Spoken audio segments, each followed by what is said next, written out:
ఇప్పుడు నువ్వు ఆటో తోలుతున్నావు కదమ్మా, అవును సార్. సొంత ఆటోనా? సొంత ఆటో సార్.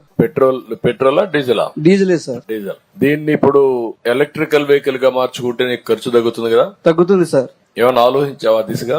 ఆలోచించాను కానీ సార్, అది తీసుకోవాలంటే 3 లక్షల పైన కాస్ట్ అవుతుంది సార్. ఎలక్ట్రికల్ వెహికల్స్ గా కన్వర్ట్ చేసుకుంటే ఆటోమేటిక్ గా నీ కాస్ట్ తగ్గుతుంది, ఖర్చు తగ్గుతుంది, ఆదాయం పెరుగుతుంది. నేను మొట్టమొదటిసారిగా నీ వెహికల్ తోనే స్టార్ట్ చేస్తా.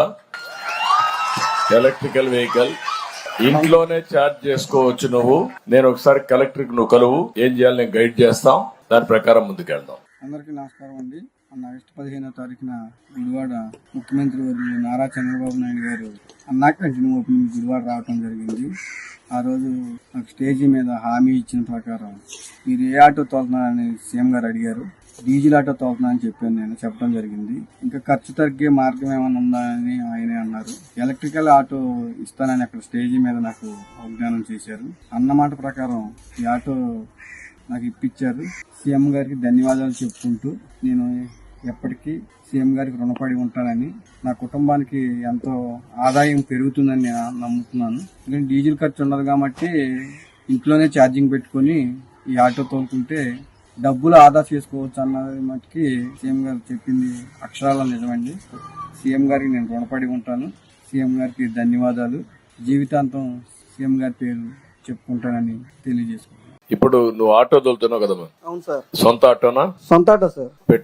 పెట్రోలా డీజిలా? డీజిలే సార్. డీజిల్. దీన్ని ఇప్పుడు ఎలక్ట్రికల్ వెహికల్ గా మార్చుకుంటే నీకు ఖర్చు తగ్గుతుంది కదా? తగ్గుతుంది సార్. ఏమైనా ఆలోచించావా దిశగా? ఆలోచించాను కానీ సార్, అది తీసుకోవాలంటే 3 లక్షల పైన కాస్ట్ అవుతుంది సార్. ఎలక్ట్రికల్ వెహికల్స్ గా కన్వర్ట్ చేసుకుంటే ఆటోమేటిక్ గా నీ కాస్ట్ తగ్గుతుంది, ఖర్చు తగ్గుతుంది, ఆదాయం పెరుగుతుంది. నేను మొట్టమొదటిసారిగా నీ వెహికల్ తోనే స్టార్ట్ చేస్తా. ఎలక్ట్రికల్ వెహికల్ ఇంట్లోనే ఛార్జ్ చేసుకోవచ్చు నువ్వు. నేను ఒకసారి కలెక్టర్ నువ్వు కలువు, ఏం చేయాలి నేను గైడ్ చేస్తాం, దాని ప్రకారం ముందుకెళ్దాం. అందరికీ నమస్కారం అండి. ఆగస్టు 15వ తారీఖున గుడివాడ ముఖ్యమంత్రి వర్యులు నారా చంద్రబాబు నాయుడు గారు అన్నా క్యాంటీన్ ఓపెనింగ్ గుడివాడ రావడం జరిగింది. ఆ రోజు నాకు స్టేజీ మీద హామీ ఇచ్చిన ప్రకారం మీరు ఏ ఆటో తోలుతున్నారని సీఎం గారు అడిగారు. డీజిల్ ఆటో తోలుతున్నా అని చెప్పడం జరిగింది. ఇంకా ఖర్చు తగ్గే మార్గం ఏమైనా ఉందా అని ఆయనే అన్నారు. ఎలక్ట్రికల్ ఆటో ఇస్తానని అక్కడ స్టేజీ మీద నాకు వాగ్దానం చేశారు. అన్నమాట ప్రకారం ఈ ఆటో నాకు ఇప్పించారు. సీఎం గారికి ధన్యవాదాలు చెప్పుకుంటూ నేను ఎప్పటికీ సీఎం గారికి రుణపడి ఉంటానని, నా కుటుంబానికి ఎంతో ఆదాయం పెరుగుతుందని నేను నమ్ముతున్నాను. ఎందుకంటే డీజిల్ ఖర్చు ఉండదు కాబట్టి ఇంట్లోనే ఛార్జింగ్ పెట్టుకుని ఈ ఆటో తోలుకుంటే డబ్బులు ఆదా చేసుకోవచ్చు అన్నది మటుకి సీఎం గారు చెప్పింది అక్షరాల నిజమండి. సీఎం గారికి నేను రుణపడి ఉంటాను. సీఎం గారికి ధన్యవాదాలు. జీవితాంతం సీఎం గారి పేరు చెప్పుకుంటానని తెలియజేసుకుంటాను.